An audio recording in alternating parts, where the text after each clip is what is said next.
madaxweynaha jamhuuriyadda federaalka ah ee Soomaaliya Maxamed Cabdilaahi Farmaajo. warkaas waxaa noo dheereynaya Cabdulbaasid Macalin Xasan.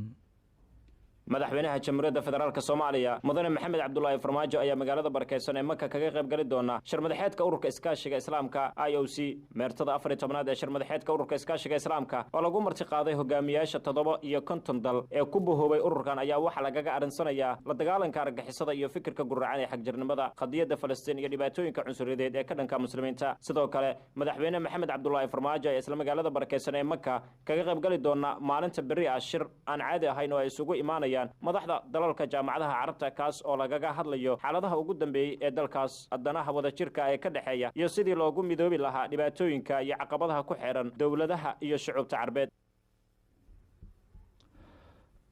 aad buu mahadsan yahay Cabdulbaasid Macalin Xasan. gudoomiyaha